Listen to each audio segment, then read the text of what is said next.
So yan, mapagpalang hapon po mga kalangga, and happy Sunday sa lahat. So may lakad kami ngayon, actually lakad kasama na date ngayong linggo. Siyempre mag-scouting muna kami kasi schedule namin tuwing linggo mag-scouting. And pansin nyo kaming dalawa lang magkasama kasi nga mag-date kaming dalawa at iniwan namin lang yung dalawang chikiting kasi makulit pagkasama sila at maraming request. So abangan nyo, may lakad kami, scouting muna kami. So actually galing na kayo mag-scout ni Karigan kaninang umaga at so yan, syempre punta tayo sa beneficiary ko, yung nakaraan na walang tao, yung tukaya niya, si Nanay Jenny wala doon. So dalawin ulit natin kasi sabi ko na mabalik ako next week. So ito yung lakad namin, scouting muna kami mga kalangga. So samahan nyo kami sa aming ngayon, adventure. At syempre salamat sa lahat ng minamahal naming mga supporters, sponsor and viewers sa patuloy na pagsuporta po sa amin, especially sa Maglangga, sa Ruboy, sa Rugas at sa lahat ng mga kasama kong charity vlog. Maraming salamat po sa inyo. So tara, let's samahan niyo po kami mga kalangga.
Yan mga kalangga, kailangan pagtatawid ko dito, matapak na lang. At buwang loob mo, kasi pag buwang loob mo, nakakatakot.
So, yun mga kalangga, no? At dito na kami sa aming pupuntahan. Dalawin natin si Nanay Jenny at yung iyang anak. So, syempre, dito na kami sa isang lugar dito sa aming lugar. Yun nga, sa lugar namin, dito sa Barangay Nararan. So, may dala tayong 5 kilong bigas at yung promise ko sa anak na Jenny na baon niya. So, tara, puntahan natin sila mga kalangga. At ganun pa rin, maputik pa rin ang daanan kasi elote galing umulan. At buti na lang maganda panahon ngayon. Mainit pero kahapon maulan.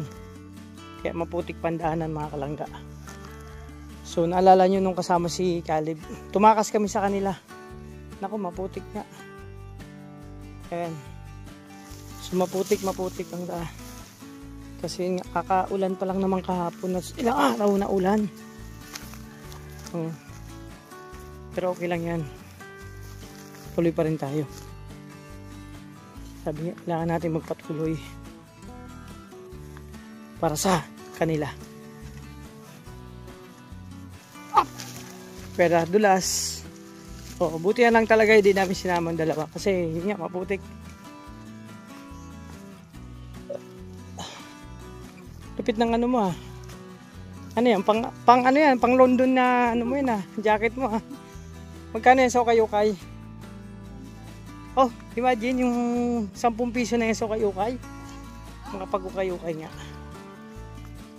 Ayan, papunta pa rin tayo doon sa ano. Kasi papasok pa yung daanan ng bahay nila Nanay Jenny.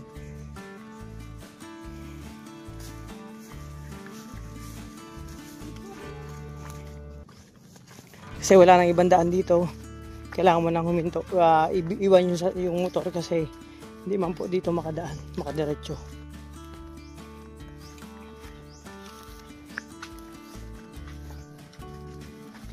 Lupit to. Di ba? Para-paraan lang yan para hindi maputik yung daanan. At syempre ito yung nakakamiss sa probinsya. Itong, ayan, bumban tawag sa amin yung bumbahan. Na tubigan yan. Kapag meron ganyan, ibig sabihin nasa probinsya kayo. Kaya makiraan. Di ba? Para kang nasa ano yan nasa ano London na ano ko eh.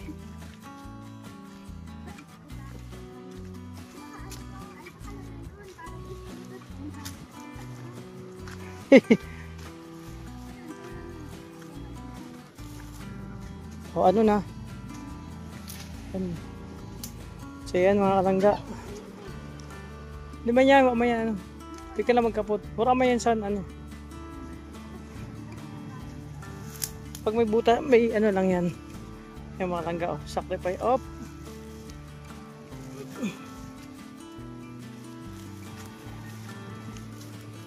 Ayan tingnan yung daanan.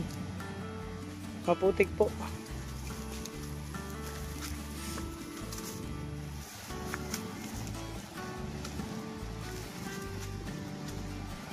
So kung nandito na naman yung si Caleb, naku, reklamo na naman yun. Putik-putik daw, putik-putik. Magdahan-dahan, delikado. Pag nadulas. Wow. Aray ko. Sige, diretso. Ayun, sumalubong na agad ang aso.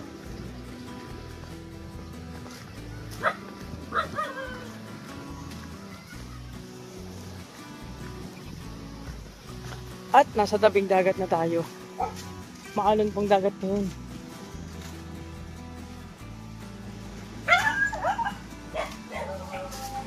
Maalon ang dagat kasi may low pressure po.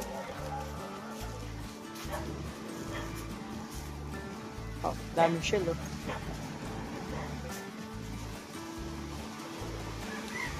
Ayan yung dagat. Mga kalangga. Yan ang sabi, kumukulo ang dagat kahit hindi naman mainit. Mahangin kasi pag mahangin tapos may low pressure, ganyan talaga dito. Maalon sobra. So yan mga kalangga, tuloy pa rin tayo. Papunta sa bahay nila Nanay Jenny. Isa sa mga beneficiary ko po. Sana nandun sila. At nandun siya kasi minsan magpupunta yan sa basurahan na nagkukuha ng mga kalakal. Magbabasura kasi at mga kalakal. Kasi sa hanap buhay nila at gumagawa ng ting-ting.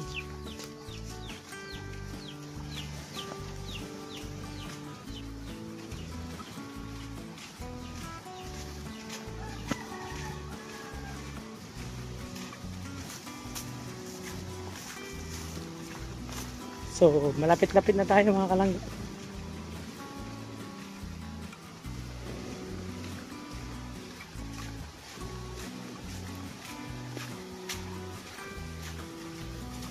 Try ko po.